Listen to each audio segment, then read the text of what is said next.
So people tell me that I like to talk a lot, and it's not like I really love the sound of my own voice or anything, or that I've got verbal diarrhea, but I really love words because they're so powerful and colourful and vibrant and exciting. Okay, Ray, so tell me about these other forms of communication. I mean, I know about the written word, I know that some people even speak in clicks and whistles, but how do you talk with your hands? So easy, this is sign language. So I'm not deaf, but I understand sign language, and it helps me communicate with deaf people into the deaf community. That's really cool.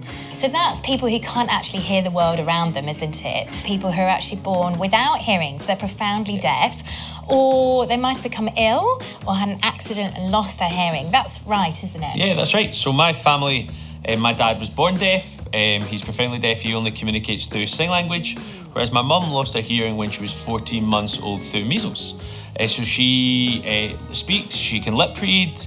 If you met her in the street, you might not know she's deaf, but she's got no hearing. And that's what my family was like. So when we were growing up, we would always sign to each other.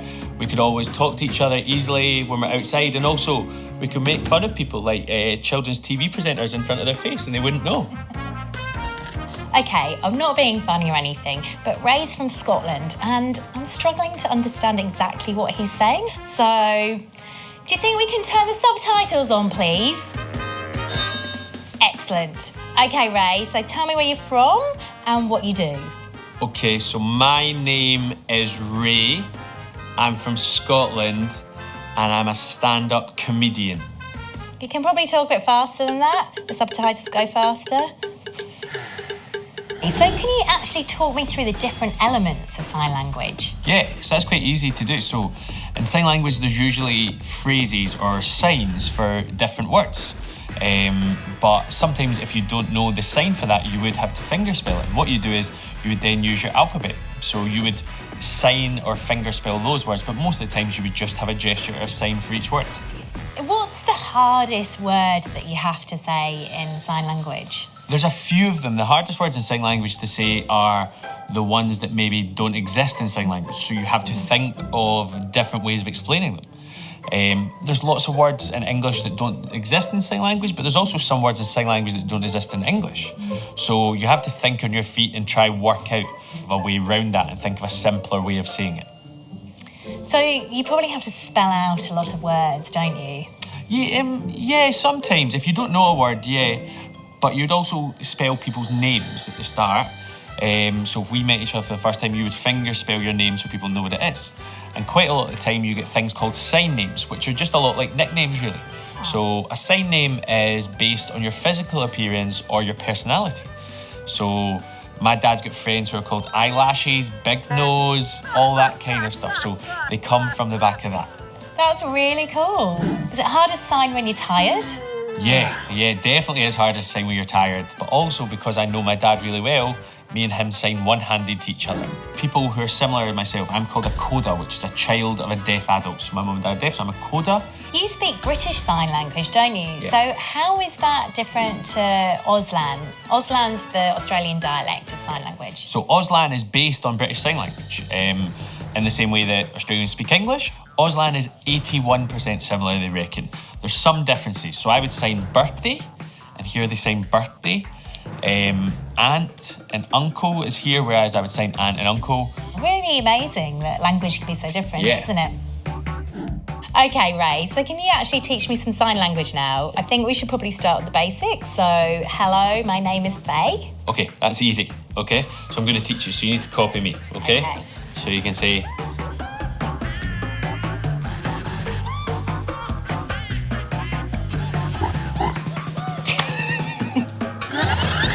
What did you say? I smell like a pig. Okay, so can we do it for real now? I mean, you got me back there. Okay, easy. So you'd say my My name, name, and then you don't need to say like is, so you would just spell your name. So F, F, A, A, Y, Y, E. E. So that's your vowels, A, E, I, O, U. A, I, O, ooh. A, E, I, O, ooh.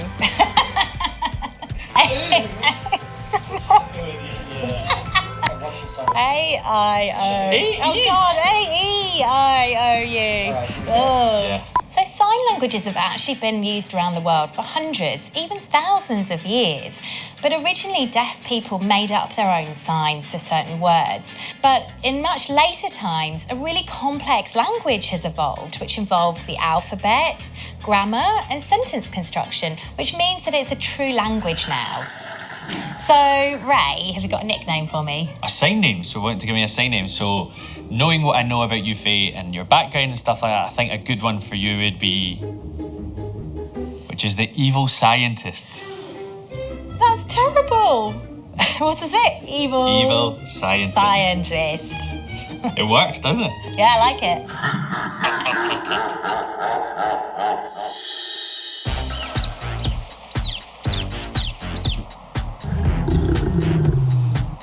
We know that animals make all sorts of different noises. They squawk, tweet, growl, and even hiss. But why do they make these noises? Are they trying to talk or something? Let's go find out.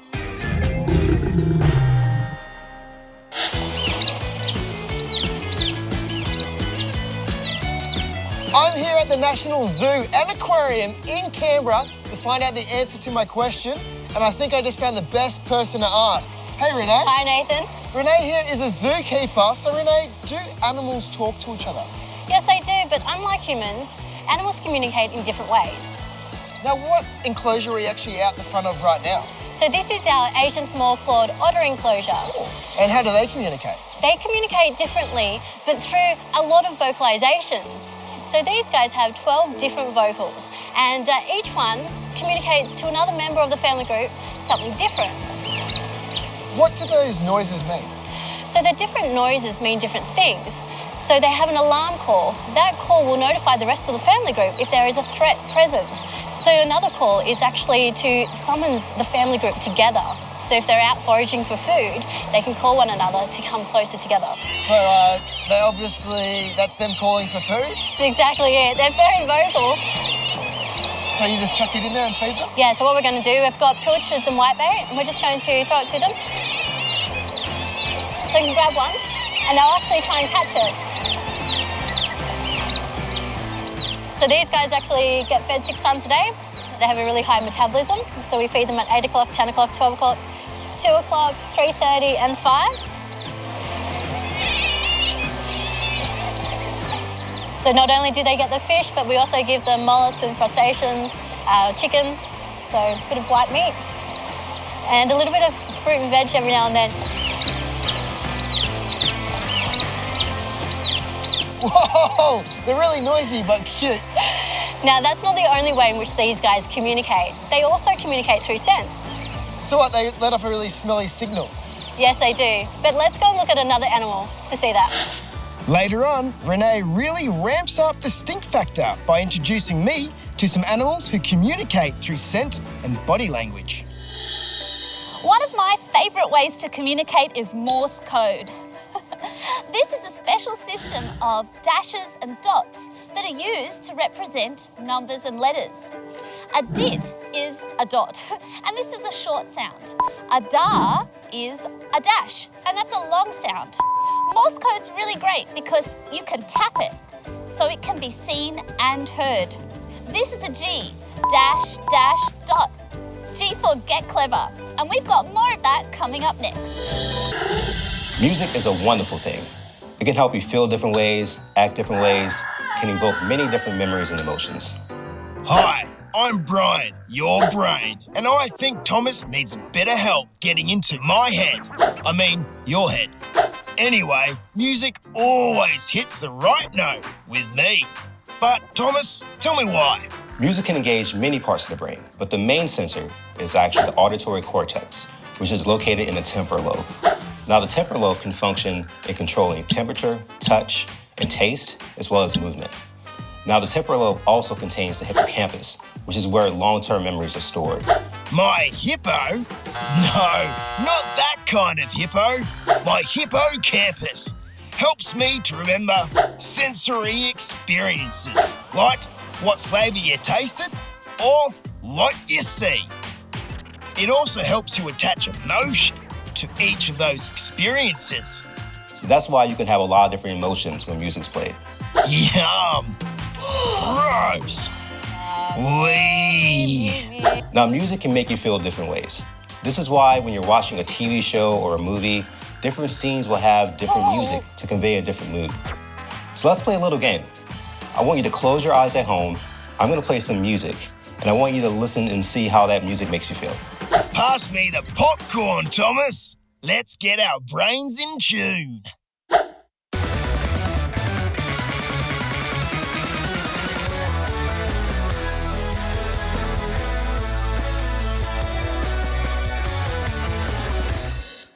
All right, so I felt that was a very exciting song. Exciting?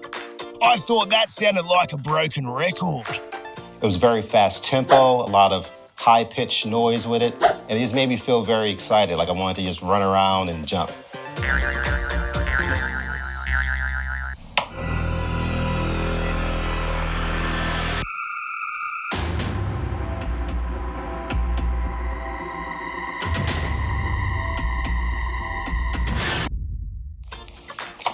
All right, is that done? I hope so. That was scary. Okay, so that was a very scary sound. I can only imagine if it was playing during a scary movie, it would be very suspenseful, like a monster chasing you or something like that. The pitch was very low, but they had also sudden jumps in sound that would kind of scare you a little bit. And so it was a pretty scary sound.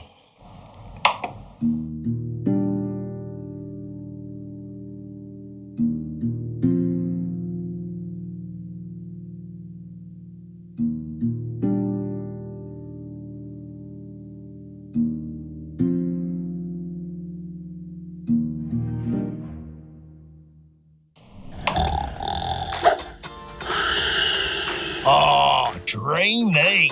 So I felt that was a very relaxing sound. It made me think of a romance movie where two people are really in love with each other. Oh, cute. And so I felt myself really relaxing, my heart rate was lower, felt myself breathing more deeply.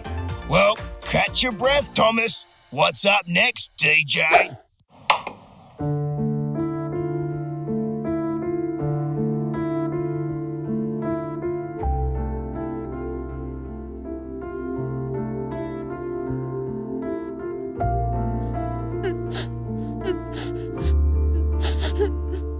So I really felt that was a sad sound. Can you pass me a tissue, please? But I noticed the music was a lot slower in pace. Sure was. I feel so sad. Can we please hear something else?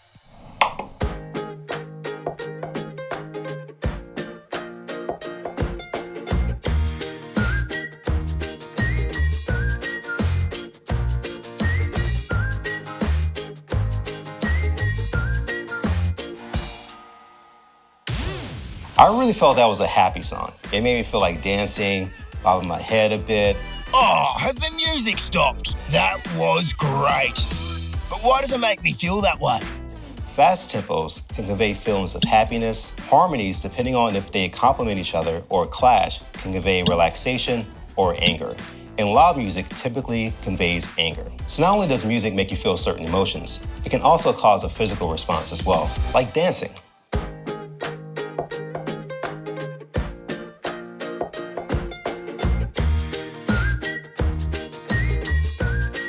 Wow, thanks, Thomas. It's been an emotional roller coaster.